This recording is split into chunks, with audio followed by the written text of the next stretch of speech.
Medicine industry में आपने book में मेंशन किया है that how it banks upon us. सबसे पहले तो इसका नाम बदलना चाहिए, ना हेल्थ है ना केयर है, इंडस्ट्री है ये है सिकनेस इलनेस इंडस्ट्री। जो रेगुलर MBBS है उसको कोई राइट नहीं है असल में फिटनेस के बारे में बोलने के लिए, क्योंकि हम पढ़ाई नहीं गया है वो सारे टाइम वही कर रहे हैं हम कि बीमार हुआ तो क्या करना है। सबसे पहले तो नाम बदलो इसका। हम लोग ज्ञान बहुत बांटते हैं, करते कुछ है नहीं, फिर एक्सपेक्ट करते हैं बच्चों से कि वो करेंगे जो हम बोल रहे हैं कर नहीं रहे। कि 90% 30 साल से उम्र से ऊपर जो हैं लोग, 90% का जब हम MRI कर रहे हैं 90% लोगों का एबनॉर्मल फाइंडिंग आ रही है। सिम्टम कुछ नहीं है, ना कमर दर्द है ना कुछ है। तो अगर किसी को दर्द नहीं है उसका आप MRI कराओ, बहुत ज़्यादा चांस हैं MRI में डिस्क बल जाएगा। लोग जो घूमते हैं कि कमर दर्द है, 2 दिन का कमर दर्द है, MRI कराया, अच्छा इसमें तो डिस्क बल जाए, डॉक्टर के पास गया और इसके तो सर्जरी करनी पड़ेगी। नहीं करी, अगर कल ही नहीं करी तो तुम तो पैरालाइज हो जाओगे। उनसे पूछो जिनको दर्द नहीं है और उनका MRI करा के देखो। ये क्यों नहीं बताते? क्योंकि ये बिजनेस खराब हो जाएगा अगर ऐसे करेंगे। नमस्कार, स्वागत है आपका PMC हिंदी के शो मेरी कलम में। और आज जो ऑथर हम आपके लिए लेकर आए हैं वो है डॉक्टर रजत चौहान। किताब का नाम है मूवमेंट मेडिसिन, को ऑथरशिप है डॉक्टर डैरन प्लेयर की। चलिए, मूवमेंट मेडिसिन किताब में क्या लिखा है और क्यों ये आपके लिए रेलेवेंट है, ज़रूरी है, इस बारे में करते हैं डॉक्टर रजत से बातचीत।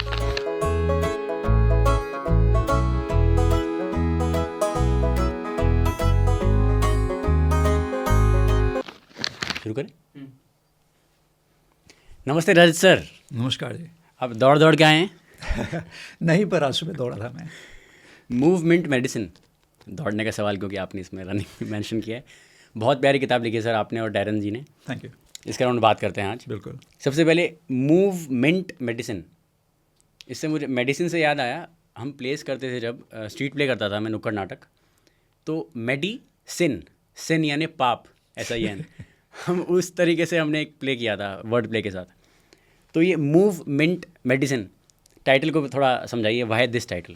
अगर आपने पहले मेरे को बोला होता ना, इसमें वही लिखते MEDI, SI नहीं लिखते। क्योंकि क्या है कि ये जो वर्ड्स हैं इनके साथ खेलने से लोगों को आप ज़्यादा कनेक्ट कर पाते हैं। और असल बात यह है, जो मेडिसिन का भी हाल है, हम लोग बहुत सिन कर रहे हैं, तो अब बनी हो गया है। पर दूसरी बात जो मूवमेंट की बात है, मूवमेंट की हमने जो स्पेलिंग चेंज की हुई है, MINT जो करा हुआ है, वो इसलिए किया हुआ है क्योंकि चाहे वो आपका मिंटिंग मनी वाली बात हो, जैसे वो न्यूज़पेपर भी है, मैं मिंट के लिए लिखता था, तो एक वो एंगल भी है, थोड़ा हिस्टोरिकल हो गया मेरे लिए एटलीस्ट। फिर हो गया जैसे मैंने कहा कि मिंटिंग मनी, ठीक है भाई, पैसे कमाने ठीक है, पर कायदे से करो, ढंग से करो। और अगर अब तुमने कमाए हैं, आपने कमाए हैं, तो जाके हॉस्पिटल को ना बांटो जब 50, 60, 70 जो भी उम्र के होते हो। तो वो एंगल बहुत ज़रूरी है इस किताब में। फिर है जैसा फ्रेश होता है, पुदीना वाली बात, चाय जो होती है फ्रेश मिंटी, मिंट होता है वो जो हमारा क्लोरमिंट वगैरह जो भी, तो वो सारा एंगल करके कि भाई जो मूवमेंट है, जो एक्सरसाइज है, फिटनेस है, हेल्थ है, बोरिंग नहीं होनी चाहिए, उसमें मज़ा होना चाहिए, तभी वो कर पाएगा कोई। क्योंकि हमें मालूम है कि हेल्थ तो बहुत ज़रूरी है, सबको मालूम है, पिछले 2000-3000 साल से मालूम है। कितने परसेंटेज लोग हैं जो इसके बारे में सोचते हैं, जो करते हैं। इस वजह से हमने मूवमेंट करा। और मूविंग इसमें जो इम्पोर्टेंट है, मूवमेंट। हाँ, हर चीज़ इस दुनिया में हिल रही है, घूम रही है। हम कहते हैं जो पृथ्वी है, जो चाहे आपका कोई भी प्लैनेट है, कोई भी स्टार है, वो सारे घूम रहे हैं, सारे हिल रहे हैं। जब हम पैदा होते हैं, माँ के पेट में जब होते हैं, वो मूवमेंट की वजह से ही ग्रोथ होती है। तो मूवमेंट बहुत ज़रूरी बात है हेल्थ के लिए, उसके बिना कुछ नहीं हो रहा है। तो जो वर्ड, चाहे आप मिनट के साथ करो बिना करो, पर वो मूव बहुत ज़रूरी है, वरना हेल्थ ऑप्टिमल नहीं होगी। आपने सर हेल्थ की बात की, जो हमारा हेल्थ केयर सेक्टर, आप डॉक्टर हैं, तो हेल्थ केयर सेक्टर में, इस इंडस्ट्री, मेडिसिन इंडस्ट्री में, आपने बुक में मेंशन किया है that how it banks upon us. उनके बैंक भरे जा रहे हैं हमारे ऊपर, हमारे कारण। आपको क्या लगता है, क्या क्या फ्लॉज हैं हेल्थ केयर इंडस्ट्री में जो आपको लगता है हमें एड्रेस करने की ज़रूरत है? सबसे पहले तो इसका नाम बदलना चाहिए, ना हेल्थ है ना केयर है, इंडस्ट्री है ये है सिकनेस इलनेस इंडस्ट्री। क्योंकि हमको जो सिखाया जाता है शुरू से वो है भाई बीमार हुआ है कोई, उसको ठीक कैसे करना है, ये है। लॉन्ग टर्म का कोई परवाह ही नहीं है। प्रिवेंशन, अभी एक स्टडी आई है जिसमें दिखाया कि अगले 5 साल में कौन कौन से हेल्थ केयर फिटनेस स्पेस में कौन सी चीज़ें सबसे ज़्यादा ग्रो होंगी। जो वेलनेस टूरिज़म है, जो वेलनेस रियल इस्टेट है, वो 17-18% अगले 5 साल में ग्रो होगा ईयर टू ईयर, जबकि प्रिवेंशन 1% ग्रो होगा। एक का मतलब नेगेटिव ही हो गया अगर आप लॉन्ग टर्म समझो, ठीक है। तो कुछ नहीं चलता है ये जो प्रिवेंशन वगैरह का होता है। तो हेल्थ केयर इंडस्ट्री को कोई मतलब नहीं है प्रिवेंशन से, और मैं उसी स्पेस में हूँ कि प्रिवेंट करते रहो, बिकता बिकाता नहीं है, इसलिए कोई बोलता नहीं है। और ये हमारा मेडिकल कॉलेज से ही शुरू हो जाता है। हमारा फोकस ही इलनेस पे है, सिकनेस पे है, दवाई पे है। अगर आप किसी से पूछेंगे, डॉक्टर से, अपने कोलीग से, अपने प्रोफेसर से, उनको नहीं मालूम नॉर्मल क्या होता है, हेल्दी क्या होता है। हम लोग जो रेगुलर MBBS है उसको कोई राइट नहीं है असल में फिटनेस के बारे में बोलने के लिए, क्योंकि हमें पढ़ाई नहीं गया है वो, या हल्का सा टच करा है। सारे टाइम वही कर रहे हैं हम कि बीमार हुआ तो क्या करना है, सबसे पहले तो नाम बदलो इसका, तो फिर होगा जो भी होगा। तो सर मेडिकल कॉलेज का आपने जिक्र किया, तो एजुकेशन सिस्टम के लेवल पे क्या इश्यूज़ हैं? आपने बुक में बहुत प्यारा मेंशन किया, स्कूल्स में भी रनिंग को एज अ पनिशमेंट लेते हैं, जबकि रनिंग तो हेल्थ के लिए बेनिफिशियल है। बिल्कुल। तो एजुकेशन, आपने मेडिकल कॉलेज का जिक्र किया, बुक में भी बहुत बहुत डीपली समझाया है। तो एडमिनिस्ट्रेटिव लेवल पे हम क्या बदलाव कर सकते हैं? पनिशमेंट, एक हमारी कॉन्फ्रेंस थी अब से 10 साल 11 साल पहले, वो मेंशन किया हुआ है मैंने, उसमें WHO और वो सब के लोग भी थे, और मैंने कोट किया था कोई UK से, उनका उस टाइम तक भी, अब मेरे को अभी नहीं मालूम कि आज है या नहीं, वो मेंशन था कि जो अगर पनिश करना है बच्चे को तो उसको दौड़ने के लिए बोलिए। अब जब बच्चे को होगा कि भाई दौड़ना है तुम्हें एज पनिशमेंट, तो जब बड़ा होगा ना वो कभी नहीं दौड़ेगा, क्योंकि उसका कनोटेशन होता है कि भाई दौड़ना मतलब पनिशमेंट, तो पिक ही नहीं करेगा कभी जो रनिंग होती है या फिज़िकल एक्टिविटी होती है शौक के लिए। अगर आपको शौक नहीं है, वो फिज़िकल एक्टिविटी, कोई भी हैबिट, कोई भी हॉबी लाइफ लॉन्ग नहीं चलेगी। तो बहुत ज़रूरी है वो एलिमेंट हटाओ। पनिश करना है, सोचो कि क्या करना और क्यों करना है यार, पनिश बच्चा है, ठीक है। तो वो बहुत ज़रूरी है, क्योंकि मेरे स्कूल में, मैं मसूरी में पढ़ा हूँ, वाइन बगैलन, मेरे दोनों बच्चे वहीं पढ़े हुए हैं, तो वहाँ रनिंग बहुत इंपॉर्टेंट पार्ट है। मैंने वहाँ से शुरू करी रनिंग और आज तक कर ही रहा हूँ। तो वो बहुत ज़रूरी है कि प्लीज़ स्कूल बेसिस पे जो भी आप फिज़िकल एक्टिविटी करा रहे हैं, एक तो मस्ती के लिए होना चाहिए। और मैं अशोका में था, अशोका में मैं फाउंडिंग डायरेक्टर था उनका स्पोर्ट्स के लिए। मेरा प्लान ये था उधर, देखो इंफ्रास्ट्रक्चर कोई भी बना देगा, आप वेंडर से पूछो वो बता देंगे ये चीज़ चाहिए, इतनी जगह चाहिए, कोई बता देगा। बात होती है वो सॉफ्ट स्किल्स वाली, कि आप उसको इंटीग्रेट कैसे करोगे करिकुलम के साथ, इंग्लिश के साथ स्पोर्ट्स को कैसे इंटीग्रेट करोगे, या लिटरेचर के साथ कैसे करोगे, या मैथ के साथ कैसे करोगे, या जो भी आर्ट के साथ कैसे करोगे। वो बहुत ज़रूरी है, क्योंकि आपसे 4-5 जब 1000 साल पहले जब भी गुरुकुल था वो हो रहा था। वेस्टर्न होते होते ना हम भूल गए हम क्या हैं, हम अपना कल्चर भूल चुके हैं। वो वापस जो इंडियन होने वाली बात है, भारत वाली बात है, वो ज़रूरी है हमें निकालना अपना। स्कूल लेवल से शुरू होगा, स्कूल से भी पहले एक्चुअली पेरेंट्स से शुरू होगा। हम लोग ज्ञान बहुत बांटते हैं, करते कुछ है नहीं, फिर एक्सपेक्ट करते हैं बच्चों से कि वो करेंगे जो हम बोल रहे हैं कर नहीं रहे। पहले करो, बोलो काम। पेरेंट्स के लिए सबसे बड़ी एडवाइस। मेरे बच्चों ने फ़िज़िकल एक्टिविटी इसलिए पसंद की क्योंकि सुबह 5 बजे मैं दौड़ने चला जाता था। तब मैं कितना भी उन्हें फोर्स करता था फ़र्क नहीं पड़ रहा था, पर धीरे धीरे धीरे करके, भाई हमारे घर का कल्चर ये है, धीरे धीरे धीरे उनके अंदर आता गया। वो बोलने से फ़र्क नहीं पड़ा, देख के कि पापा ये करते हैं। इसी तरह से मेडिकल कॉलेज में आप हेल्थ की क्या ही बात करोगे, पहले उन बच्चों को खिलाओ, 17-18 साल के हैं। अगर आप उससे ही शुरू कर रहे हैं कि मॉर्निंग रन, जैसे मैंने अपने स्कूल का बोला, उससे उनको समझ में आ रहा है। जब मैं दौड़ने जाता हूँ, हम लोग हार्ट को मेजर करते रहते हैं। एक तो हार्ट टूटता टाटता नहीं है, हार्ट पंप करता है बस, ठीक है, कि हार्ट ब्रेक हो गया, कुछ ब्रेक नहीं होता है, पंप है वो, बस फेल हो जाता है कभी कभी। पर बॉलीवुड ने दिल टूट गया। हाँ, कुछ नहीं टूटता है, ठीक है। पर जो बड़ी इंपॉर्टेंट बात है जो मैं बोलना चाह रहा था, कि ब्रीदिंग, जो लंग्स हैं, हार्ट क्यों पंप करता है? क्योंकि उससे ऑक्सीजन पूरे बॉडी में जाता है थ्रू ब्लड। लंग्स के थ्रू जब हम ब्रीथ करते हैं वहाँ से जाता है और आगे। मेरा कहने का मतलब है, जब आप दौड़ने जाओगे आप समझोगे कि सबसे ज़रूरी बात क्या होती है जब आप दौड़ने जाते हो, आप सांस ठीक से ले रहे हो या नहीं। ब्रेथलेसनेस सबसे बड़ा इशू होता है। मैं दौड़ता हूँ, सांस भूल जाते हैं 1 मिनट के अंदर। तो जब आप वो समझोगे ना फंक्शनली, और जब आप जाओगे फिजियोलॉजी क्लास में या पैथोलॉजी में कि क्यों नहीं हो रहा है या क्यों ठीक से होता है, आप अपने आप पे प्रैक्टिस किया हुआ है, अब आप वैल्यू करोगे उस चीज़ को, वरना सारा थियोरेटिकल है। और धीरे धीरे धीरे करके जैसे हमारे एग्जाम्स होते हैं, हम स्पेशलिटी करते हैं, सब भूल जाते हैं जो भी बेसिक अगर कुछ सिखाया कभी। तो बहुत ज़्यादा ज़रूरी है कि बेसिक फंडामेंटल इंट्रोड्यूस करो, उसको फंक्शनल बनाओ, उसको इंटीग्रेट करो रियलिटी से, ये नहीं बस मोटा मोटा बता दिया बीमारी ये और कैंसर ये और बकवास है। मतलब बेसिक्स आने चाहिए पहले। तो सर ये तो मेडिकल कॉलेज का बताया आपने, वही बच्चे बड़े हो गए डॉक्टर्स बनेंगे। डॉक्टर्स के लिए आपने सॉफ्ट स्किल का जिक्र किया अभी, तो सॉफ्ट स्किल्स और वही बच्चे जो बड़े होकर डॉक्टर बनेंगे, तो डॉक्टर्स को क्या सॉफ्ट स्किल्स आनी चाहिए? इसके लिए डॉक्टर पैच एडम्स ने जो 6 क्वालिटीज़ बताई हैं, तो वो 6 क्वालिटीज़ जो happy, funny, loving, thoughtful, cooperative, ये कैसे हेल्प करती हैं डॉक्टर्स को अपने काम में? जो भी आ रहा है, जैसे मैं डील करता हूँ बैक पेन, नी पेन, और उसके अलावा फिर मैं डील करता हूँ स्पोर्ट्स मेडिसिन से, प्रिवेंशन से लेके किसी को एक्साइटेड करने के लिए, और किसी को इंजरी अगर हो रही है उसको वापस दौड़ाना या टेनिस खिलाना या क्रिकेट या जो भी। सबसे पहली बात है बोरिंग ना हो। वो पहले भी सब बेचारा परेशान होकर आ रहा है आपके पास, बेचारा बेचारी जो भी पहले परेशान होकर आ रहे हैं। अगर कमर दर्द है, घुटना दर्द है, 10 साल का दर्द हो रहा है उनको, या सर्जरी बोल दिया नी के लिए, नी रिप्लेसमेंट बोल दिया, पहले से ही वो परेशान है। आपने वो सफ़ेद कोट पहना हुआ है जो लैब कोट बोलते हैं, हमको गिनी पिगा है क्योंकि आप लैब कोट पहन के बैठे हो, या ये दिखाने के लिए बैठे हो लैब कोट पहन के कि आप उनसे कितने बड़े हो। बराबर होकर बात करो, सबसे ज़रूरी बात है। सेम लेवल पे आओ उनके साथ। फिर वो फूकनी सी टांगी हुई होती है गले में स्टेथोस्कोप, कोई रेडियोलॉजिस्ट होता है उसने भी टांगा हुआ है। रेडियोलॉजिस्ट कोई MRI पे लगाएगा क्या उसको? ठीक है। कोई पैथोलॉजिस्ट है, अब पैथोलॉजी तो आप पेशेंट नहीं देख रहे हो, आप तो लैब में बैठे हो, क्यों टांग रखी है वो? ठीक है। तो मेरा कहने का है प्लीज़ उनके बराबर आओ, उसी लेवल पे आओ, ज़्यादा उड़ो नहीं, क्योंकि बराबर ही हम। कोई इंजीनियर होता है, कोई मैकेनिक होता है, कोई कारपेंटर होता है, वो भी तो कुछ टेक्निकल काम कर रहे हैं। ठीक है, फेयर इनफ। हम ह्यूमन बॉडी को थोड़ा ज़्यादा समझते हैं, या ह्यूमन को, एक्चुअली बॉडी भी गलत बोल रहा हूँ मैं। तो वो बहुत ज़रूरी है कि बराबर आएँ। सबसे पहले जो पैच एडम्स बोल रहे हो, 6-8 कैरेक्टर्स, जो भी कैरेक्टरिस्टिक्स की बात कर रहे हैं, उनका मेन चीज़ ये कहने का बराबर हो। फ़नी इसलिए क्योंकि अगर हम थोड़ा सा उनसे हंसी मजाक नहीं करेंगे, वो भी लाइफ को बेचारे बड़े परेशान हैं, तो वो प्लीज़ उस पे करो।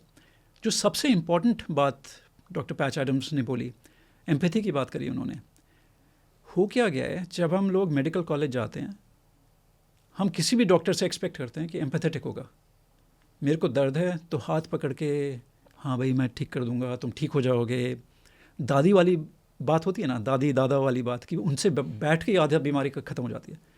पुराने डॉक्टर अंकल आंटी यही होता था कि आधी बीमारी तो ऐसी ठीक हो गई, उनसे मिल गई। आज कहाँ होता है ऐसा? जब 1 मिनट लगाएगा डॉक्टर, कहाँ से एम्पैथी आएगी? अब एम्पैथी की थोड़ा रिसर्च का बताता हूँ मैं आपको। हुआ क्या कि जब मेडिकल कॉलेज में कोई जा रहा है, एम्पैथी वैसे ही है जैसे पूरी सोसाइटी में, कोई ज़्यादा कम नहीं होती किसी डॉक्टर मेडिकल स्टूडेंट की। जो सोसाइटी है वही है, हम ना अच्छे हैं ना बुरे हैं। अगर सोसाइटी 3rd क्लास है तो डॉक्टर भी 3rd क्लास है। सोसाइटी अच्छी है, हम भी अच्छे हैं, और हर किस्म के होते हैं, अच्छे बुरे गंदे जैसे भी। एम्पैथी हाईएस्ट लेवल की होती है जब हम मेडिकल कॉलेज में एंटर करें।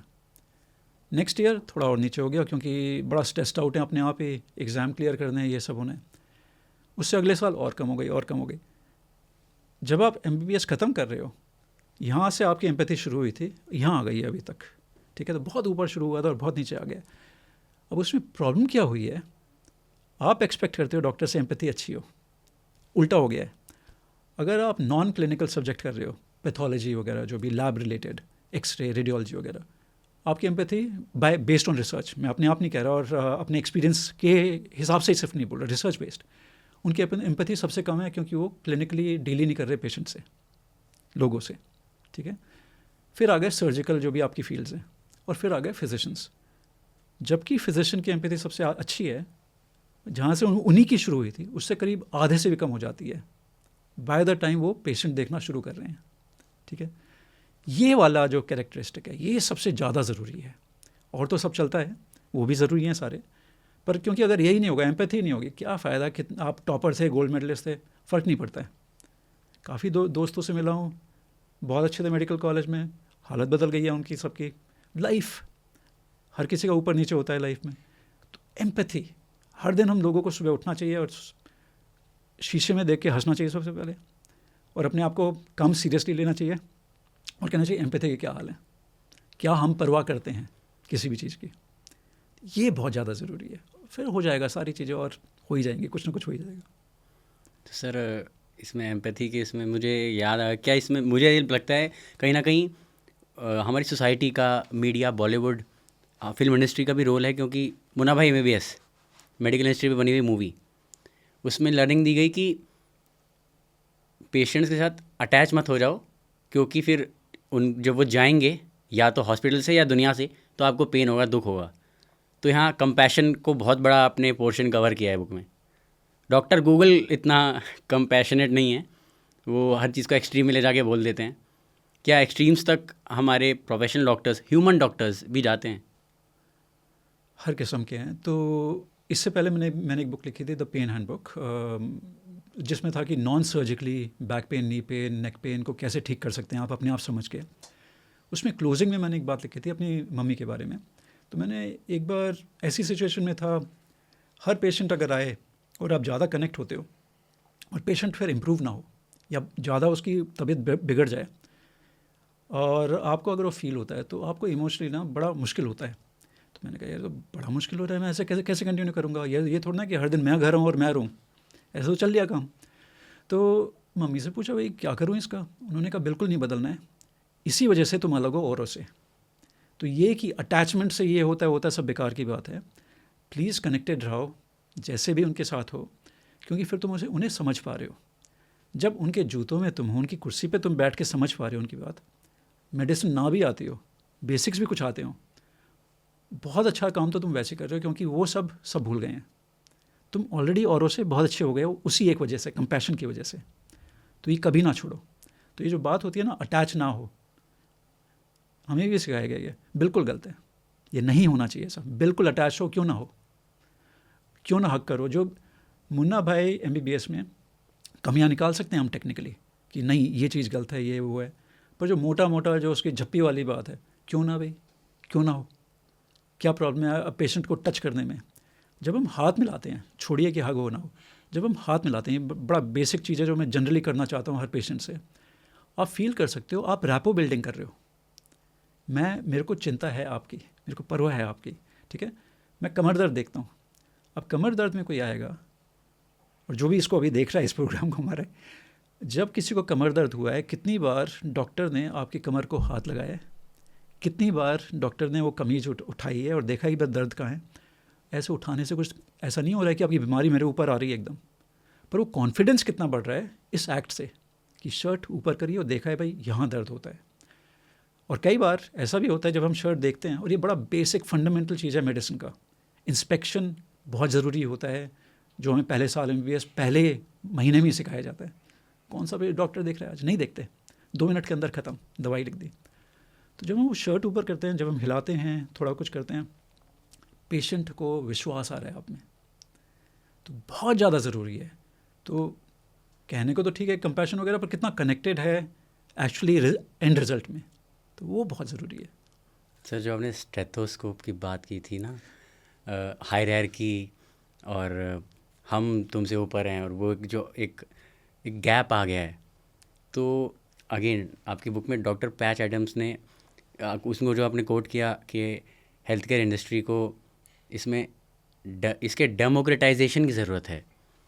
तो इस डेमोक्रेटाइजेशन में सोसाइटी का भी रोल है, एज एन इंडिविजुअल हमारा खुद की भी रिस्पॉन्सिबिलिटी है अपनी डिजीज़ से प्रिवेंशन के लिए। तो ये रिस्पॉन्सिबिलिटी एक सोशल रिस्पॉन्सिबिलिटी हो जाती है कहीं ना कहीं। तो इस डोंट यू थिंक कि सोसाइटी का भी कुछ योगदान है इसमें? 100%। हम लोग जिस तरह से बिहेव करते हैं किसी भी बीमारी के साथ, या पॉलिटिशियन, पेरेंट्स, टीचर्स, इस ऑर्डर में किसी वजह से मैंने बोला क्योंकि वहीं से तो गलती हो रही है पहले, क्योंकि हम सोच ही नहीं रहे, समझ ही नहीं रहे। सबसे बेसिक यूनिट इंडिविजुअल है। बात करते हैं देश की, अगर एक बंदे की हेल्थ ठीक नहीं है और आपको उसकी परवाह नहीं है, अगर एम्पैथेटिक नहीं हो, कंपैशनेट नहीं हो, क्या बात कर रहे हो, देश यहाँ ले जाओगे वहाँ ले जाओगे, कहीं नहीं जा रहा है। सबसे पहले उनके लिए कंपैशनेट हो, हर एक इंडिविजुअल के लिए। अगर कंपैशन मिसिंग है, कोई लीडर वीडर नहीं हो आप, आज चल जाओगे कल नहीं रहोगे। तो बहुत ज़्यादा ज़रूरी है कि हम उसे चेंज करना शुरू करें। और जहाँ तक डेमोक्रेटाइज़ की बात है, क्योंकि 2 चीज़ें हम बात कर रहे हैं, सोसाइटी और डेमोक्रेटाइज़ वाली, बहुत ज़्यादा ज़रूरी है हमें समझना कि क्या प्रॉब्लम्स हो रही हैं। अगर आपको ही नहीं पता, जैसे आप डॉक्टर के पास जाते हो, हमारा काम ये होता है, अनएथिकल काम ये होता है आपको डराने का। हम रिपोर्ट दिखाएंगे, आपको डराएंगे। अगर आज आपने MRI जो फाइंडिंग है, अगर ये आज सर्जरी नहीं कराई, आप पैरालिसिस हो जाएगा पैर से नीचे, ये बड़ा स्टैंडर्ड स्टेटमेंट होती है जब MRI हम देखते हैं कमर की, ठीक है। अब डेमोक्रेटाइज में ये है, मतलब अगर आपको ये बेसिक चीज़ नहीं पता, जो डॉक्टर नहीं बताते हैं हमारे मेरे दोस्त, कि 90% 30 साल से उम्र से ऊपर जो हैं लोग, 90% का जब हम MRI कर रहे हैं, 90% लोगों का एबनॉर्मल फाइंडिंग आ रही हैं, सिम्टम कुछ नहीं है, ना कमर दर्द है ना कुछ है। तो अगर किसी को दर्द नहीं है उसका आप MRI कराओ, बहुत बहुत ज़्यादा चांस हैं MRI में डिस्क बल जाएगा, ठीक है। लोग जो घूमते हैं कि कमर दर्द है, 2 दिन का कमर दर्द है, MRI कराया, अच्छा इसमें तो डिस्क बल्ज है, डॉक्टर के पास गया, इसकी तो सर्जरी करनी पड़ेगी, नहीं करी, अगर कल ही नहीं करी तो तुम तो पैरालाइज हो जाओगे। उनसे पूछो जिनको दर्द नहीं है और उनका MRI करा के देखो। ये क्यों नहीं बताते? क्योंकि ये बिज़नेस ख़राब हो जाएगा अगर ऐसे करेंगे, या ऐसा हम सोचते हैं। कितनी गंदी सोच है हमारी। तो कितना अनएथिकल है, सामने बैठा है बंदा और हम इस तरह से झूठ बोल रहे हैं, अननेसेसरली सर्जरी करा रहे हैं, जबकि बेसिक एक्टिविटीज़ से हो सकता है। आप कार्डियोलॉजी की पहले बात कर रहे थे, जो होता है कि स्टेंट लगा दिए, जो बाईपास कर दिया, और वो सब कितनों को असल में ज़रूरत है वर्सेस रिपोर्ट में ये है। अरे रिपोर्ट को ठीक करना है, रबड़ लो मिटा दो ठीक है। आदमी को करना है, उसका लाइफस्टाइल कैसा है, उसको दिक्कत कितनी है, उसकी फैमिली हिस्ट्री कितनी है, और कहाँ रहता है, स्ट्रेस कितना है। तो जो बात है ना सोसाइटी, सब कुछ आ गया उसमें। तो हम उस सोसाइटी की एक डॉट हैं। पूरा सोचो आप कि वो सोसाइटी क्या कर रही है। क्या ही तो हेल्थ की बात करेंगे जब हवा ऐसी हमारी, ठीक है। तो मतलब सारा जो हमारा कन्वर्सेशन सब बेकार, हवा तो कोई परवाही नहीं हवा की, और उल्टी पुल्टी बातें कर रहे हैं। हवाई अगर हम सांस नहीं ठीक से ले सकते, पानी हम साफ़ नहीं पी सकते, जो दोनों चीज़ें आज बहुत गंदी हैं किसी की भी, दिल्ली में, इंडिया में, कहीं भी कोई फ़ायदा ही नहीं है। अब ये सोशल नहीं है तो और क्या है फिर। और वो भी कर रहे हैं जो लीडर हैं, उनको भी कुछ खास नहीं मिल रहा है। कमरे में बैठ के होगा साफ़, बाहर तो वो भी निकलते हैं, पानी तो वो भी हर जगह का पीते हैं। तो सोशल इशू तो है ही है ये। Got it sir. तो हमें मैक्रो लेवल पे चेंज करने के लिए इंडिविजुअली माइक्रो लेवल पे बीट करना पड़ेगा एक साथ, बिल्कुल। और मैक्रो के जो रिसोर्सेज हैं, पानी, हवा, उसके लिए जो पर्यावरण के कर सकते हैं, तो वो साथ साथ सब साइमल्टेनियसली चलेगा। प्रिवेंटिव मेडिसिन पे आते हैं। आपने प्रिवेंटिव, उसके लिए मूवमेंट मेडिसिन में जो प्रोग्राम है, जैसे movement, body movements, and then sleep, nutrition और माइंड, मेंटल हेल्थ के लिए। तो मूवमेंट में हमारी करंट जनरेशन, आपने बुक में भी लिखा है कि प्रेजेंट जनरेशन कितनी प्रीवियस जनरेशन्स के मुकाबले कितना मूव कर रही है। तो आजकल गैजेट्स सबके पास हैं, हाथ में सब स्मार्ट वॉचेज़ हैं, हार्ट बीट मेजर कर रहे हैं, लेकिन एक्चुअल में हेल्थ पे क्या इम्पैक्ट है, तो इसके ऊपर कुछ कहना चाहेंगे आप? हम चीज़ें स्मार्ट इसलिए पहनते हैं या यूज़ करते हैं क्योंकि हम स्मार्ट नहीं रहे अब, ठीक है। हम बिल्कुल हो गए हैं डम। जब मेरे पास 3 जनरेशन एक साथ आते हैं, कि एक मानिए 10-15 साल का बच्चा है, एक मानिए कि 30-35-40-45 साल के उनके पेरेंट्स हो गए, और 70-80, 60-70-80 के उनके ग्रैंड पेरेंट्स हो गए। सरप्राइजिंगली अगर मैं उनको बोलता हूँ कि स्क्वाट्स कर दें, उठक बैठक, ठीक है, जो आपके वो 70 साल 60 साल, अगर घुटने में दर्द है भी उसके बावजूद भी वो आराम से नीचे तक चले जाते हैं, ऊपर तक खड़े हो जाते हैं। मेरे जैसे को पूछेंगे आधा अधूरा, ठीक है, चेयर लेवल तक आ जाएंगे मुश्किल से। मेजॉरिटी की बात कर रहा हूँ, सबकी बात नहीं कर रहा मैं। फिर होते हैं बच्चे, थोड़ा सा नीचे जाएंगे और सोचेंगे अब करना क्या है, ये कैसे होगा, नीचे तक जाएंगे कैसे, हम आधा भी कैसे जाएंगे चेयर तक भी, ठीक है। इतना ज़्यादा अनफिट है आज की पॉपुलेशन, ये जो 20 साल से जो कम, 25 के 30 के उससे लोअर में बोल रहा हूँ, अनफिट जो हेल्थ है, जो फिटनेस है, पैथेटिक, एवरेज, ठीक है। इक्के दुक्के होते हैं जो बहुत ज़्यादा कर रहे हैं। जो ज़्यादा कर रहे हैं उनका ये है कि डोले छोले तो बना रहे हैं पर ओवरऑल फिटनेस नहीं है। ओवरऑल फिटनेस का बहुत बुरा हाल है अभी। और वो जो 4 एलिमेंट्स की जो मैं बात कर रहा हूँ बुक में, जो आप इंडिविजुअल लेवल पे कर सकते हैं, जो आपका फिज़िकल हो गया कि फ़िज़िकल फिटनेस एक्टिविटी, जो मेंटल हेल्थ हो गया, मेंटल हेल्थ तो मिसिंग है आज के टाइम पे, कोविड के टाइम पे। इसीलिए साइकोलॉजी का थोड़ा याद आया सबको कि क्या बैंड बजा हुआ है। तो अगर आप कंपैशनेट नहीं होंगे, आप फिज़िकली ठीक करना चाहेंगे, कहाँ से ठीक होगा अगर वो मेंटल में आप कुछ कर ही नहीं रहे हैं। खाने का कहाँ से होगा जब बिग मैक्स हो रहे हैं और पिज़्ज़ाज़ हो रहे हैं और पेप्सी और कोक्स हो रहे हैं। पानी तो पीते नहीं आजकल के बच्चे। फ़ायदा ही नहीं है बात करने का कि ये डाइट करनी, वो डाइट। बेसिक कर लो, घर का खाना खाओ पहले, ठीक है, वहीं से शुरू करो। पहले तला हुआ कम करो, मोटा मोटा तो करो, ठीक। स्लीप, अगर सोने का ही ठीक नहीं है, जो नहीं हो रहा है आजकल, देयर इज़ नो पॉइंट, मतलब और कुछ बात करने की ज़रूरत ही नहीं है अगर आपका मेंटल हेल्थ ठीक नहीं है और आपकी स्लीप ठीक नहीं है। यूजलेस कि फिजिकल एक्टिविटी क्या होती है और ईटिंग क्या होता है, कोई फ़ायदा ही नहीं है पूछने का। पहले सोने को एड्रेस करो, मेंटल हेल्थ वो एक साथ ही हैं, फिर बात आती है कि हाँ भाई खाने पीने का क्या है और सब। पर जो आपने क्वेश्चन पूछा था कि जो आज की जनरेशन, उनकी तो गलती है, ज़्यादा बड़ी गलती उनकी है जो पॉलिसीज़ बना रहे हैं, जो उन चीज़ों को रन कर रहे हैं, जो उनके एडमिनिस्ट्रेटर्स हैं, जो प्रिंसिपल्स हैं, उनकी ज़्यादा बड़ी गलती है क्योंकि हम एग्जाम्पल अच्छा सेट नहीं कर रहे हैं। पहले जब गर्मियों की छुट्टियाँ होती थी, हम लोग घर से बाहर कूद रहे होते थे, फुदक रहे होते थे, कितनी भी गर्मी होती थी, 47 डिग्री 45 डिग्री कोई फ़र्क नहीं होता था, बहाने नहीं होते थे, एसी नहीं थे तो बहाने कहाँ से होंगे, अंदर बाहर 5 डिग्री का फ़र्क था। आज के टाइम पे एक तो एसी चाहिए सबको, और दूसरा जो डिजिटल जो भी चल रहा है, रियलिटी है, डिजिटल रियलिटी है, आज स्क्रीन टाइम रियलिटी है। हमें सोचना है कि कैसे उनको एक्साइट करें करने के लिए कुछ। ज़्यादा बड़ी गलती हमारी है। और जैसे मैंने बार बार बोल रहा हूँ कि हम एग्जाम्पल से सेट नहीं कर रहे अच्छा, हमें वो दिखाना है कि होता कैसे, करते कैसे हैं, वरना बेकार की बातें हैं, कुछ होएगा ही नहीं वरना तो। सर जो आपने स्लीप के ऊपर बात की, जैसे कोई स्नोर कर रहा होता है, खराटे आते हैं किसी को, तो आसपास लोग कहते हैं भाई काफ़ी डीप स्लीप में, इसको परेशान मत करो। पर बुक में हमने मेंशन किया वो डीप स्लीप नहीं होती, वो डिस्टर्ब्ड स्लीप होती है। तो खराटे जिसको आता है, ये मेरा पर्सनली एक मिथ टूटा है इस बुक से, क्या खराटे मतलब कि अच्छी नींद का एग्जाम्पल नहीं है, कुछ प्रॉब्लम है, डिसफंक्शन है। बिल्कुल सांस नहीं ले पा रहे, वो सांस नहीं ले पा रहे हो, बार बार डिस्टर्ब होकर उठे जा रहे हैं। तो जो खराटे लेते हैं उनसे आप सुबह पूछो कि फ्रेश होके उठे हो क्या, नहीं, वो जनरली बड़े मतलब इरिटेटेड से होते हैं काफ़ी टाइम तक सुबह उठने के बाद। उन लोगों की बात कर रहा हूँ जो खराटे लेते हैं। जनरली ब्रीदिंग जो ब्रेथ वे है जो हमारा, वो ऑब्स्ट्रक्ट हो रहा है, बार बार बार बार बार बार बार बार आप उठे जा रहे हो उसमें। अब आप चाहे 10 घंटे सो, 12 घंटे, और दिन भर वो सोते रहते हैं, वो जो खराटे वाले लोग होते हैं, बार बार उनकी आंखें लगती रहती हैं। तो ये इशू है जो हमें एड्रेस करना है।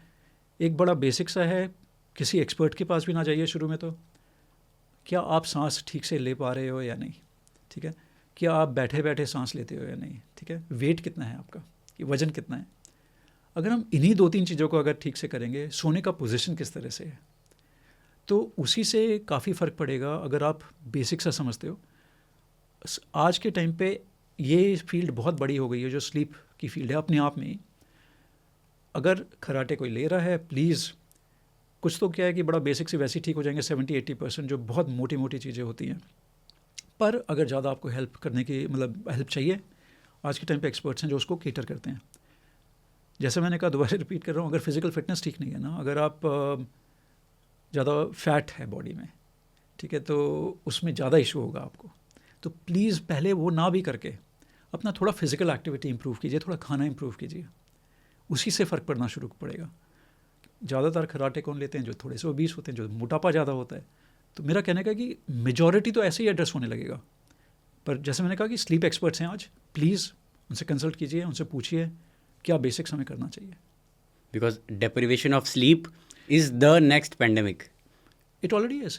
तो देखिए, हो क्या गया है कि रात होती है सोने के लिए, ये जो लाइट है हमारी आर्टिफिशियल लाइट, इसने ना दिन ना रात का कोई फ़र्क नहीं रखा। अब रात को होता है जो हार्मोन्स होते हैं मेलेटोनिन जैसे जो निकलते हैं। ऑलरेडी जब से हमारी लाइट का हुआ है, हिंदुस्तान अच्छा है कि कुछ कुछ चीज़ों में पीछे था। तो अब से 20 साल पहले भी कई जगह, तो आज भी लाइट नहीं आती 24 घंटे, क्या आ रही है 6 घंटे 8 घंटे जो भी है, अभी भी चल रहा है। तो नेचुरल बॉडी क्लॉक को हेल्प मिलती है कुछ? बिल्कुल मिलती है, क्योंकि रात को लाइट है ही नहीं मतलब सरकार की वजह से लाइट नहीं आ रही। अच्छी बात है एक तरह से, अगर सोचो नेचुरल लाइट बहुत ज़रूरी होती है कि उस टाइम आप जागो। रात में जब लाइट नहीं है आप सो। अब फ़ोन चल रहे हैं 11, 12, 1, 2 बजे तक। ऑलरेडी पेंडेमिक हो गया। जब आप 11 बजे के बाद सो रहे हो, 12 बजे के बाद सो रहे हो, आप अगले दिन सो रहे हो, sleep the same day, why the next day. वो रूल तो बनाओ कम से कम। पेंडेमिक ऑलरेडी हो चुका है। स्लीप अगर हम एड्रेस नहीं करेंगे, मेंटल हेल्थ कनेक्टेड है उससे। फिर जैसे मैंने कहा, अगर वही दोनों चीज़ें नहीं हम कर रहे, क्या ज़रूरत है कुछ और बात करने की, कि मेरे को तो लिवर डिजीज़ हो गई है, मेरे को ये हो गया। फंडामेंटल चीज़ तो ठीक हो नहीं रही, कि फिज़िकल एक्टिव नहीं है, हम तो बैठे रहते, क्या ही उठोगे, रहने ही दो। फिर पहले स्लीप और जरा हम मेंटल हेल्थ की कर लें पहले। पर फिर वही है कि मेंटल हेल्थ से आपका फिज़िकल एक्टिविटी कनेक्टेड है। चारों इसलिए मैं बोलता हूँ क्योंकि एक्चुअली इंटरकनेक्टेड है बिल्कुल। सर ओबेसिटी आप एड्रेस कर रहे हैं, न्यूट्रिशन, ओबेसिटी को लेकर भी एक मिथ है कि मैं बहुत मोटा हूँ तो मैं कम खाऊंगा, अब से डाइटिंग शुरू है, तो और मूवमेंट हो नहीं रहा बॉडी का, तो क्या ये भी है कि हम ज़्यादा डाइट बिना मिनिमल क्वांटिटी बिना कम किए भी मोटापा कम कर सकते, वेट लॉस कर सकते? 100%। तो ये हमारा बहुत टाइम से चला आ रहा है, जो ये था कि वेट लॉस के लिए मतलब भूखे मरो, बिल्कुल गलत एंगल है। जो मान लीजिए कोई मोटा बंदा है या लड़की लड़का जो भी, अंदर अगर हम एक्सरे उनका करते हैं तो जो एक्सरे पे उनकी जो हड्डियाँ आती हैं वो आती हैं बड़ी कमज़ोर। उनकी हड्डियाँ मोटी नहीं हो गई हैं, उनके शरीर के साथ साथ हड्डियाँ बहुत कमज़ोर हैं जो भी वो पहले थे, क्योंकि खाना पीना गलत है, स्ट्रेस ज़्यादा आ रहा है वजन की वजह से, तो कभी भी फ्रैक्चर हो सकते हैं उनके। तो ऑस्टियोपीनिया ऑस्टियोपोरोटिक ऑलरेडी हैं। तो अगर आप वेट लॉस के लिए आप असल में खाना कम करोगे, उन हड्डियों पे भी फ़र्क पड़ रहा है, वो और कमज़ोर हो रही हैं। तो बहुत ही गलत एंगल है कि भाई कैलोरीज बहुत ही ज़्यादा कम कर दो, बिल्कुल बकवास चीज़ें हैं। इन एनी केस जैसा हम लोगों को मालूम है कि सडनली हम कुछ भी बहुत ज़्यादा काटते हैं या ज़्यादा बढ़ाते हैं, बीमारियां वहीं होती हैं, चोट वहीं लगती हैं। तो प्लीज़ वो नहीं करना है वेट लॉस के लिए। आप चेंज करो प्रोटीन कितना, फ़ैट कितना, कार्बोहाइड्रेट। हमारे इंडियन कल्चर में क्या है कि रोटी और पराठे, अब तो सब पराठे खा रहे ना, 3-3 4-4 सर्दियों के टाइम पे। वो पराठे अगर खाने भी हैं, नंबर 1 अगर खाने भी हैं, उनको आधा करो साइज़ में, ठीक है, छोटा बनाओ थोड़ा सा, वो बड़े बड़े पराठे नहीं बनाओ, ठीक। आटा है उसमें और आलू है जनरली, ठीक, वो दोनों से ही मोटापा और बढ़ रहा है। मक्खन ऊपर से खा रहे हो उसमें मेरे को बिल्कुल टेंशन नहीं। पहले के टाइम पे बड़ा होता था फ़ैट फ्री ये फ़ैट फ्री वो, अब दोबारा हमें पता चला कि भाई फ़ैट तो बहुत ज़रूरी होता है, अच्छा फ़ैट होना चाहिए। तो जो मक्खन होता है देसी घी जैसा, क्यों नहीं खा रहे हो मक्खन जो है ऊपर, वो खाइए, ठीक। पर जहाँ तक पराठे की बात है वो कम करिए। तो कार्बोहाइड्रेट को हम एड्रेस कर रहे हैं। एक और मैं आपको चीज़ बताता हूँ, मैं फैमिली चौहान ज़रूर है मेरा सरनेम, पर चौहान वान रहे होंगे, हम राजपूत रहे होंगे जब भी, पर खेती बाड़ी की है पिछले 100 साल से। तो रोटी हम लोगों की होती थी मोटी, सुबह जब बांध के देते थे कि ग्रैंडफादर को, ग्रेट ग्रैंडफादर को, ये चीज़ें याद है जब खेत वेत थे हमारे और वो सब। तो रोटी देते थे, रोटी के साथ आपकी प्याज की सब्ज़ी दे दी या नमक दे दिया। चाहे कहने को फार्मर थे, अपने आप ही भूखे मरते थे, क्योंकि 2-3 चीज़ें उगती थी, ऐसा तो कुछ था नहीं, बहुत बड़े कितनी भी ज़मीन हो चाहे, भूखे मर रहे थे सारे। और आज भी अनलेस बहुत ही बड़ा मामला है, सबसे ज़्यादा भूखे मरते रहते हैं बेचारे फार्मर्स। कहने का मतलब ये, औरों को खिलाते थे, अपने पेट का कुछ नहीं होता था, क्योंकि आटे के साथ, आटे से पेट भरते थे बस, हल्का सा नमक लगा लिया, हल्की सी प्याज लगा ली, जो भी प्याज की चटनी पटनी जो भी, मजबूरी थी वो। पर वो हमारा कल्चर बन गया है कि मोटा आटा, जो ज़्यादा आटा डलता है रोटी में, पराठे में, कहने का है कार्ब्स कम करो। कार्ब्स बस पेट भर रहा है, न्यूट्रिशियस नहीं है, इतना नहीं है जितना हम सोचते हैं। प्रोटीन्स को हमें बढ़ाना है, फ़ैट को हमें बढ़ाना है, अच्छे फ़ैट को बढ़ाना है। तो ये जो रेशियो है इसको हमें चेंज करना है। उतना भी आप खा रहे हैं, आपका वेट लॉस होने लगेगा अगर आप ये ऑल्टर करना शुरू करेंगे। कुछ लोग ऐसा कहते हैं कि बस सिर्फ खाना खाइए और you can't out run your bad diet और वो सब, ठीक है कुछ एक्सटेंट तक एग्री करता हूँ उस पर अगर आप फिज़िकल एक्टिविटी नहीं करेंगे तो मेटाबॉलिक रेट चेंज नहीं होगा। तो वो भी ज़रूरी है कि आप साथ साथ शुरू करें। आजकल हो क्या गया है, हम लोग ना एंटी हर चीज़ के हो जाते हैं। जो मेरे को आता है सब सही है, जो नहीं आता है वो सब गलत है। तो अगर मैं न्यूट्रिशनिस्ट हूँ, मेरा एंगल ठीक और सब पागल, हर किसी का यही हो गया। सर्जन हूँ तो सर्जरी ठीक और सब गलत, वो बहुत गलत, बहुत डेंजरस हो गया असल में। तो फिज़िकल एक्टिविटी बहुत ज़्यादा ज़रूरी है। उसमें एक और कल्चर की बात, हमारे यहाँ कल्चर होता है कि अगर एक्सरसाइज करनी है तो सैर के लिए जाओ, अगर एक्सरसाइज करनी है तो रन के लिए जाओ। अगर आप स्ट्रेंथ ट्रेनिंग नहीं करेंगे कुछ फ़र्क नहीं पड़ेगा, उल्टा चोट और लगेगी दौड़ने में। और जब आप सैर के लिए जा रहे हैं तो मसल्स पे बहुत ज़रूरी है, आप काम कीजिए। ज़्यादा ज़रूरी नहीं है कि सलमान खान बनो आप, पर उन मसल्स को काम कराओ। तो स्ट्रेंथ ट्रेनिंग बहुत ज़्यादा ज़रूरी है। और दोबारा एक और चीज़, हम लोग सोचते हैं जब 25-30 साल के हैं कि तब करना चाहिए, जैसे एज हो रही है तो अब कौन सा सलमान खान बनना है, मिस्टर ओलंपिया बनना है। जैसे हमारी एज बढ़ती है ज़्यादा ज़रूरी होता है स्ट्रेंथ ट्रेन करना, क्योंकि मसल्स आपकी एसेट हैं। आपको ए से बी कहीं भी ले जाना है, लोड कम पड़ेगा किडनी पे, लिवर पे, सिस्टम पे। फैट लायबिलिटी है। फैट को आपको ढोना पड़ता है, उठाना पड़ता है इधर से उधर ले जाने के लिए, तो वो बहुत ज़रूरी है हम फिटनेस में अपना केटर करें। तो मेरा कहने का है सिर्फ अगर ओबेसिटी की बात करें, स्ट्रेंथ ट्रेनिंग पे फोकस करना है, क्योंकि एक और गलती करते हैं कि बहुत ज़्यादा सैर करने लगते हैं वो लोग, बहुत दौड़ने लगते हैं और फिर मेरे पास आते हैं 3-4 महीने के बाद कि अब चोट लग गई।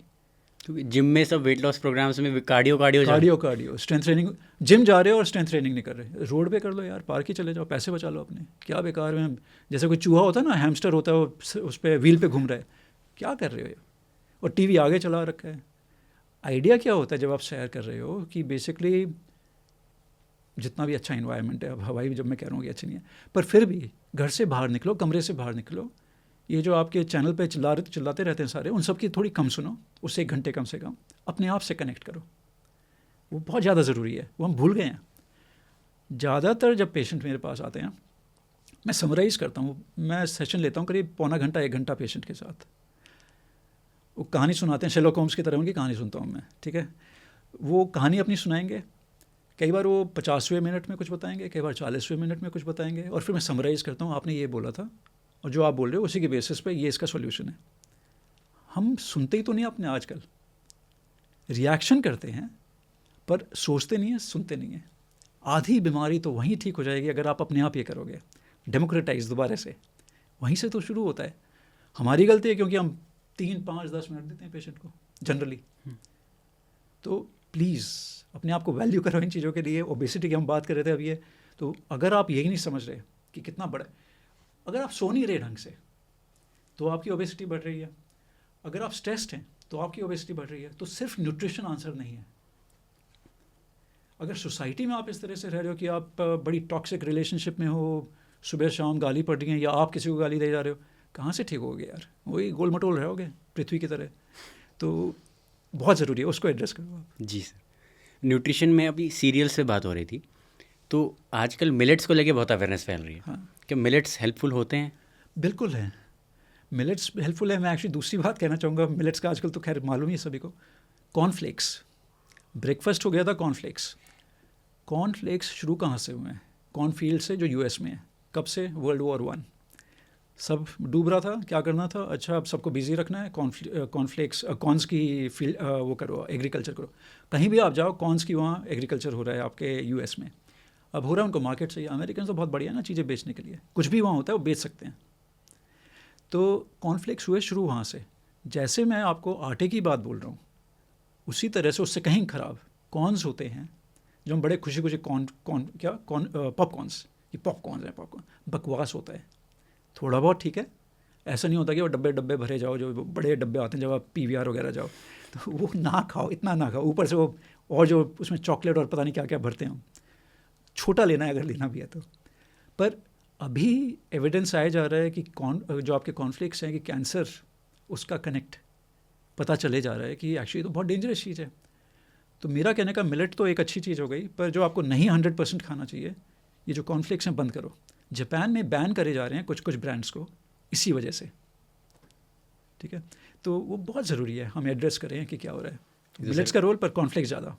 खाने की बात हुई, जैसे कहते हैं जैसा अन्न वैसा मन, तो मन पे अगर हम आए मेंटल हेल्थ पे, तो आप मेंटल हेल्थ ठीक रहे इसके लिए प्रिवेंटिव मेजर क्या है, और अगर ऑन एंड ऑफ है अगर किसी की, तो वो क्या ट्रीटमेंट के लिए अपने आप से डेमोक्रेटाइज्ड मेजर क्या ले सकता है? तो एक तो ये हो गया कि जबकि मैं आइसोलेट कर रहा था पहले, पर मेरा इंटेंट ये नहीं था। जैसे मैं स्लीप और मेंटल हेल्थ और फिर फिजिकल मूवमेंट सारा कनेक्टेड, और ईटिंग, है ना। तो मेरा कहने का, अगर हम मेंटल हेल्थ की बात कर रहे हैं, अगर आप हिल ही नहीं रहे हैं, हमारा शरीर, बॉडी जो है उसके अंदर ब्रेन है, और जो मेंटल की बात है वो एक्चुअली ऐसा मान लीजिए सॉफ्टवेयर और हार्डवेयर वाली बात हो गई, ठीक है।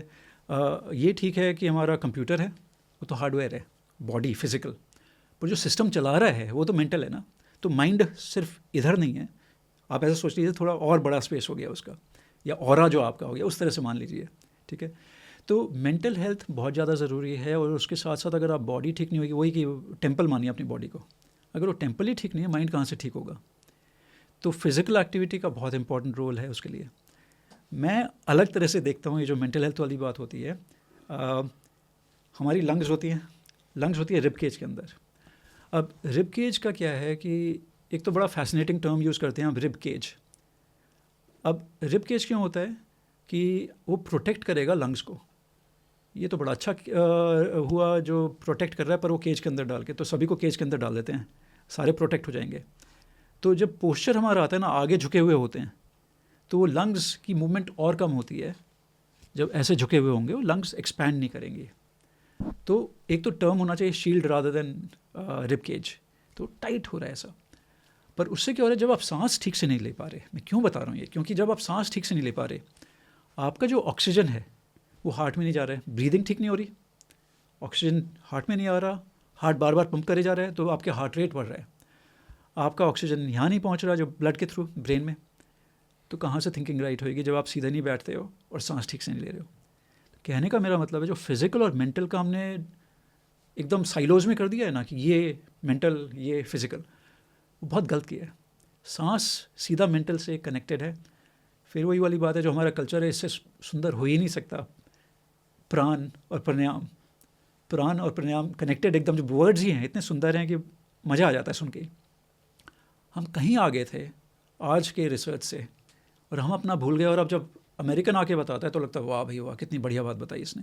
ठीक, तो लंग्स का बहुत इंपॉर्टेंट रोल है, फिजिकल एक्टिविटी का बहुत इंपॉर्टेंट रोल है मेंटल हेल्थ के लिए। दूसरा, मैं कमर दर्द देखता हूँ, अगर आपकी लंग्स ऐसी हैं तो आपका प्रेशर स्पाइन से अटैच्ड है वो सारा, और प्रेशर आ रहा है, तो अगर आप सांस नहीं लोगे, कमर तो प्रेशर आता ही रहेगा, कोई भी आपका डायग्नोसिस होता हो। अगर आपका इतना सा दर्द है और आप ज़्यादा उसके बारे में सोचो, तो वो मेंटल हेल्थ की वजह से आपका और लग रहा है कि बहुत ज़्यादा दर्द है मेरे को।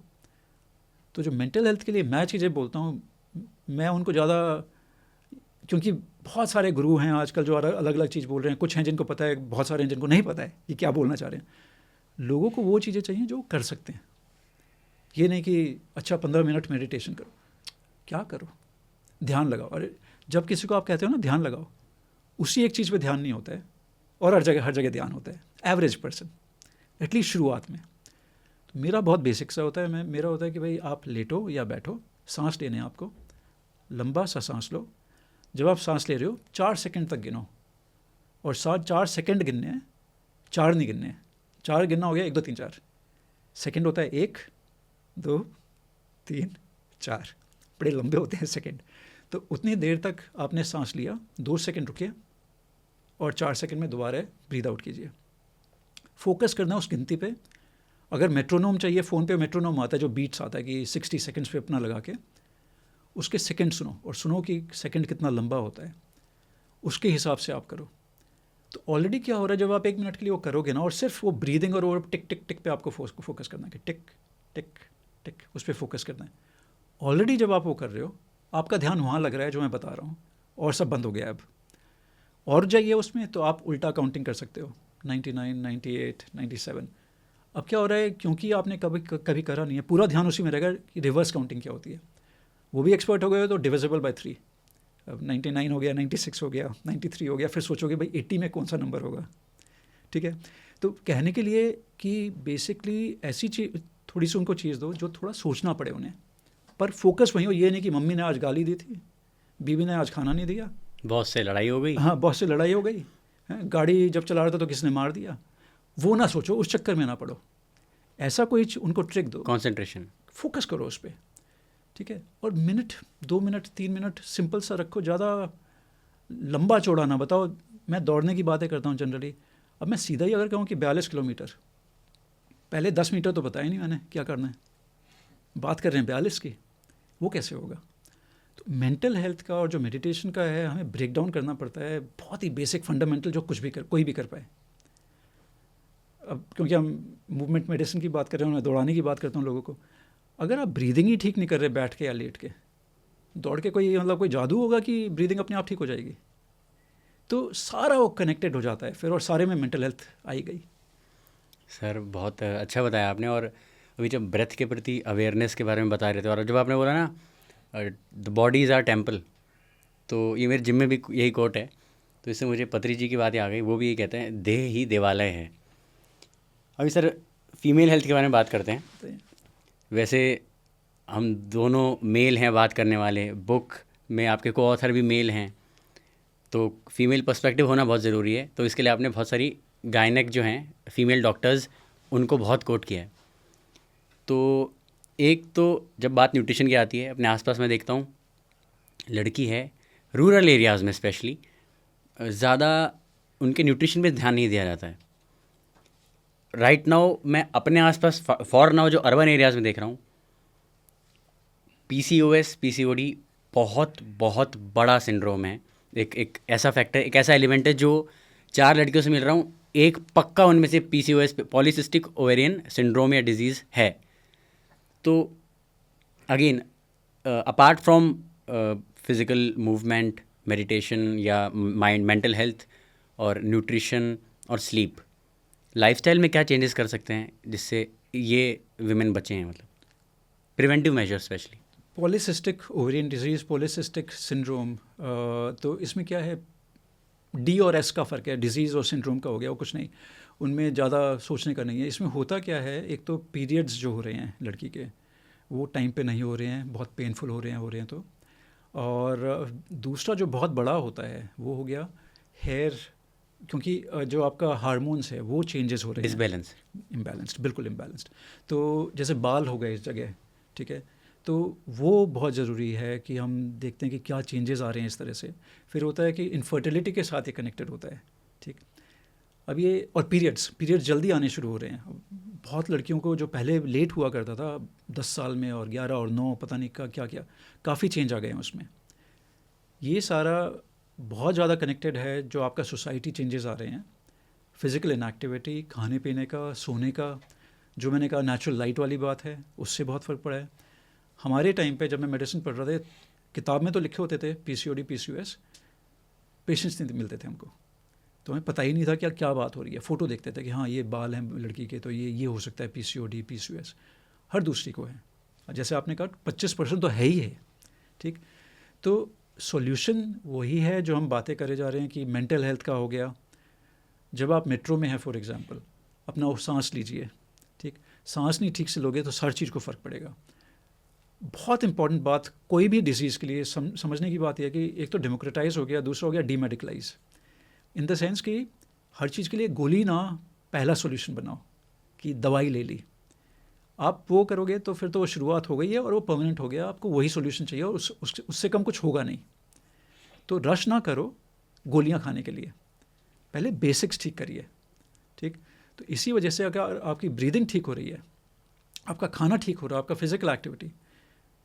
फ़िज़िकल एक्टिविटी का मतलब यही नहीं कि जिम में जाना है घंटे भर रनिंग करके आनी है, वही नहीं। थ्रू आउट द डे क्या क्या चीज़ें हम रेगुलरली कर सकते हैं। इसमें हो गया, अभी कह रहा था मैं कि जैसे आप मेट्रो में हैं, आप टैक्सी में बैठ रहे हैं, मेट्रो में अगर बैठे हुए हैं सांस तो लो, कौन मना कर रहा है आपको? अगर आप बैठे हो, स्पेशली खड़े भी हो तो आंख बंद करके सांस ले लो, फोकस्ड ब्रीदिंग। एड़ी पे ऊपर अगर आप खड़े हो रहे हैं, आपकी काफ मसल्स काम कर रही हैं, काफ मसल्स आपकी सेकंड हार्ट होते हैं बॉडी के, खून वापस भेज रहे हैं पूरे बॉडी में, तो आप उसको एक्टिवेट कर रहे हैं। ऑक्सीजन ऑलरेडी, फिर आपका वो सिस्टम कनेक्ट हो रहा है पूरा। क्योंकि माइक्रोस्कोपिक लेवल पे इश्यूज़ पड़ेगा, सेलुलर लेवल पे फ़र्क पड़ेगा अगर आपका ऑक्सीजन ही नहीं जा रहा है। हम मरते क्यों हैं? क्योंकि हमारी ब्रीदिंग रुक जाती है, फिर हार्ट रुकता है, ठीक। तो मेरा कहने का है कि अगर हम ये बेसिक्स ठीक करेंगे, ऑलरेडी उसमें फ़र्क पड़ेगा। एक और है, जबकि हम बात करते हैं कि मैंने जब पढ़ा था और PCOD PCOS हम इतना देखते नहीं थे, एयर कंडीशनर इतने नहीं हुआ करते थे, अब हर कमरे में एयर कंडीशनर होता है। तब भी तो हम ठीक ही कर रहे थे। गाड़ियाँ इतनी नहीं थी, गाड़ियों में इतने ACs नहीं थे। इन सब से क्या हो रहा था? फिज़िकल एक्टिविटी थी। हमारा फास्ट फूड कम था, फ्राइड बहुत कम था, मीठा इतना नहीं था जितना अब हो गया है। इन चीज़ों से बहुत ही ज़्यादा फ़र्क पड़ा है। समय पे सो जाते थे, समय पे सो। अभी तो OTT प्लेटफॉर्म्स आ गए, सबके पास बिंज वॉचिंग चल रही है पूरी रात, तो स्लीप डिसऑर्डर भी हो रहा है, वो भी इसमें असिस्ट करता है प्रॉब्लम। बिल्कुल, टेलीविज़न बंद हो गए हैं, सबके पास टेलीविज़न है, छोटे वाला। और एक बड़ी फैसिनेटिंग चीज़ बताता हूँ, जो आपका फ़ोन होता है, जब आप ऐसे रखते हैं, जितना स्पेस आपको टीवी में लगता था ना, जो एरिया जो ऑक्यूपाई होता था, जो विजुअल एरिया जो आपका था, इसमें कहीं ज़्यादा होता है एक्चुअली, क्योंकि आपने पहले ही शुरू में ही बंद कर दिया है। टीवी तो बहुत ज़्यादा दूर के, आपको फिर भी दिख रहा है कि घर में क्या हो रहा है, कमरे में क्या हो रहा है। तो इतना ज़्यादा आप उसके अंदर घुस जाते हैं फ़ोन के अंदर, और 6 से 8 घंटा एवरेज हो गया आजकल लोगों का। कहने का है, इस हर चीज़ से, ब्लू लाइट जो हम बात करते रहते हैं, हर चीज़ से फ़र्क पड़ रहा है। जो आपका ये PCOD PCOS वाली बात है, स्ट्रेंथ ट्रेनिंग दोबारा हुई, जिम में नहीं, आप कहीं भी कर सकते हैं। प्लीज़ उन मसल्स को एक्टिवेट कीजिए। दोबारा रिपीट कर रहा हूँ क्योंकि रेलेवेंट बहुत ज़्यादा है। मसल आपकी एसेट है, फ़ैट आपकी लायबिलिटी है। अगर आप ज़्यादा फ़ैट को कैरी कर रहे हैं, आपकी हड्डियाँ कमज़ोर हो रही हैं, वो और फिर वो जो सिंड्रोम है आपका PCOD PCOS वाला और बढ़े जा रहा है, हड्डियाँ कमज़ोर हो रही हैं। तो वो बहुत ज़रूरी है, स्ट्रेंथ ट्रेन आप करें, खाना ठीक खाएं। मैं कॉमर्स से हूँ, तो बैलेंस शीट में ना एसेट्स लायबिलिटी बैलेंस होनी चाहिए। तो फैट लायबिलिटी है, लेकिन हमें फ़ैट अगर रखना है तो गुड फैट रखें। नहीं, तो उसमें एक और चीज़ बताता हूँ फिर। फ़ैट और फैट, एक होता है फ़ैट और दूसरा होता है फ़ैट, और स्पेलिंग एक ही है। जो फ़ैट है खाने वाला, उसका कोई मतलब नहीं है। जो फ़ैट है बॉडी का, ये मिसनूमर है, अलग टर्म्स होने चाहिए थे, वो कहीं कन्फ्यूज़न हो गया। और इस कन्फ्यूज़न से क्या हुआ, हर फ़ैट को बोल दिया कि इससे फ़ैट बढ़ता है, तो टर्म ही अलग होना चाहिए था इसका, पर नहीं है। तो हम सोचते हैं कुछ भी फ़ैट मतलब मोटापा बढ़ा। तो ये जो आपने कहा वो तो है ही है बैलेंस शीट, पर ये बैलेंस शीट से जो होता है ना, मतलब फाइन प्रिंट, ये फाइन प्रिंट हो गया उसका। सर इन सारे फैक्टर्स के साथ साथ जब मूड स्विंग्स पे बात करते हैं अभी, कि हमारा एनवायरनमेंट होता है, उस पे डिपेंड करते हैं हमारे मूड स्विंग्स। तो मूड स्विंग्स बायोलॉजिकली भी होते हैं। तो PMSing एंड जब मेंस्ट्रुअल साइकिल शुरू होता है और मेनोपॉज के टाइम पे भी, तो इस सब को थोड़ा आप हमारे ऑडियंस के लिए थोड़ा डम डाउन करके, लैंग्वेज डम डाउन करके समझा दो, और हम कैसे मूड स्विंग्स के प्रति अवेयर हो सकते हैं और ठीक कर सकते हैं। तो लेडीज़ से भी पहले, जो कि आपने जैसे PMSing और जो भी टर्म्स यूज़ किए, उससे भी पहले लड़कों की बात करते हैं, आदमियों की, या सब पूरी पॉपुलेशन की बात करते हैं। जो स्लीप होता है ना, अगर आप स्लीप डेफिसिट हमारा बनता रहता है। अगर हम, एक तो कोई एग्जैक्ट नंबर नहीं है कि इतना सोना है, रेंज होता है 7 to 9 ये आवर्स पर डे। किसी का थोड़ा सा कम भी हो सकता है, किसी का थोड़ा सा ज़्यादा भी हो सकता है ऑप्टिमल स्लीप के लिए।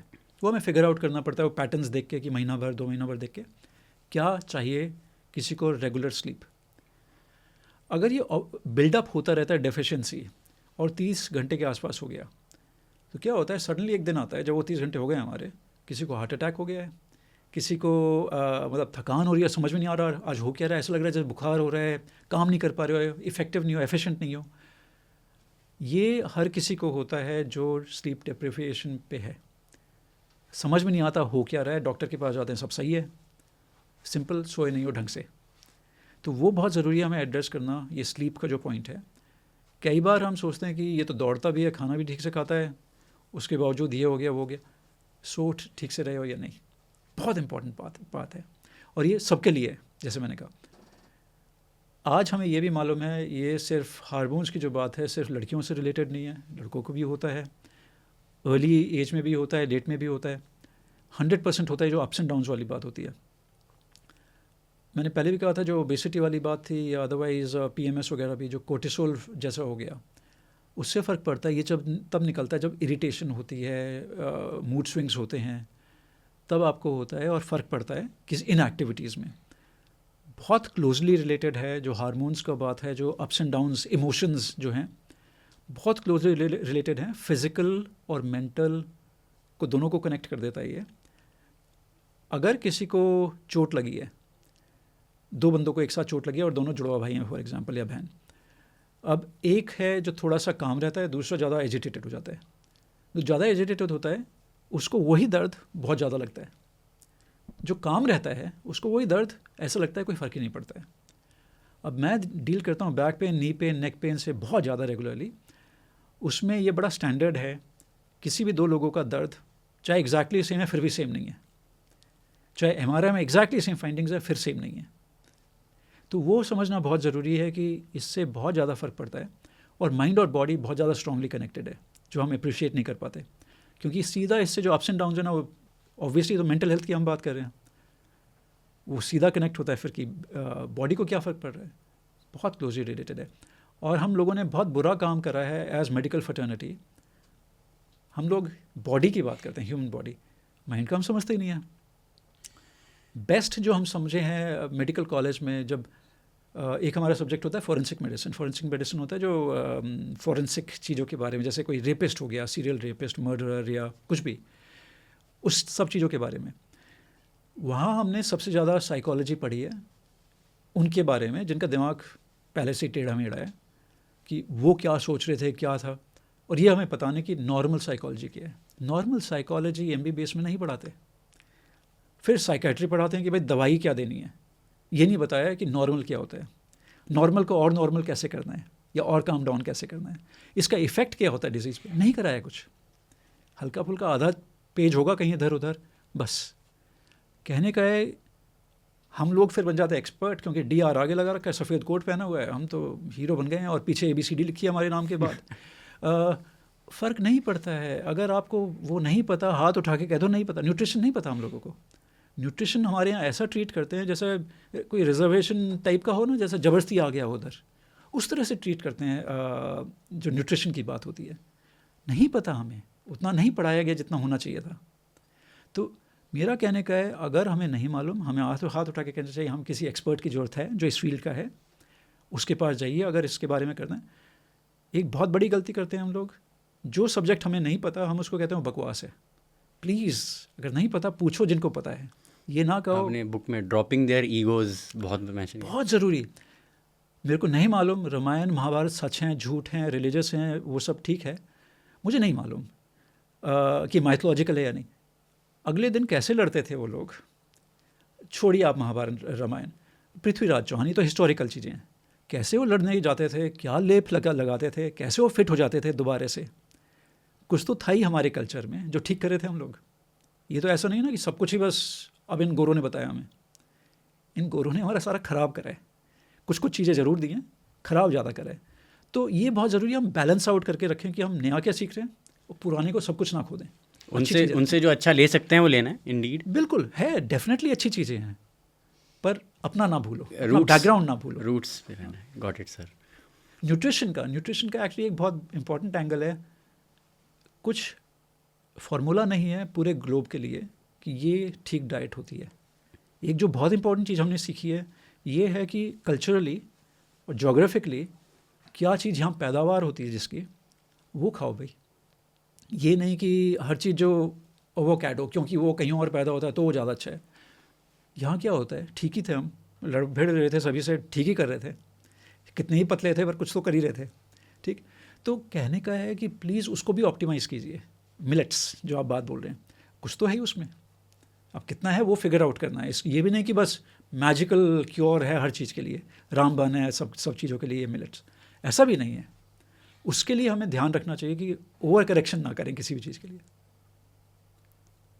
जी सर, इस बुक के बहुत स्पिरिचुअल कॉनोटेशंस हैं इन बिटवीन। जैसे आपने भी जिक्र किया मिंट, यानी हंसने खुश होने आनंदित रहने की बात है।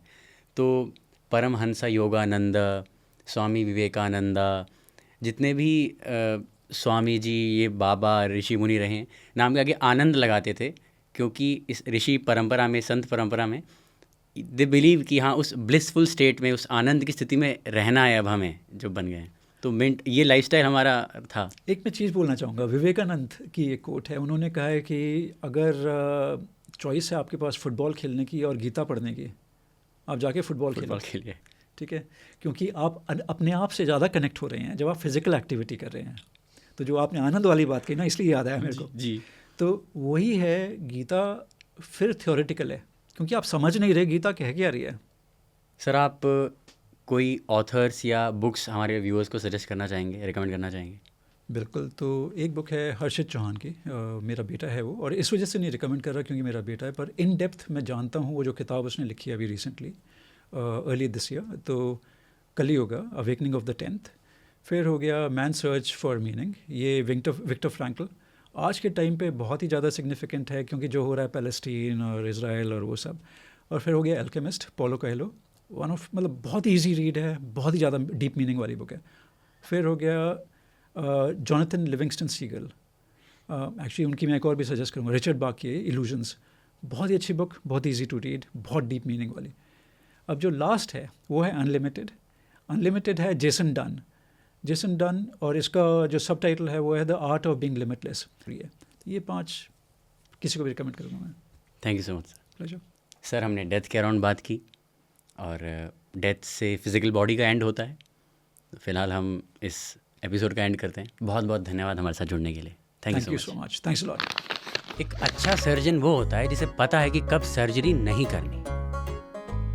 इस एपिसोड में हमने जाना कि डॉक्टर्स हमारी बीमारियां ठीक कर सकते हैं, हमारी सर्जरी कर सकते हैं, हमारी टूटी हड्डियां जोड़ सकते हैं, मगर हमें गुड हेल्थ नहीं दे सकते।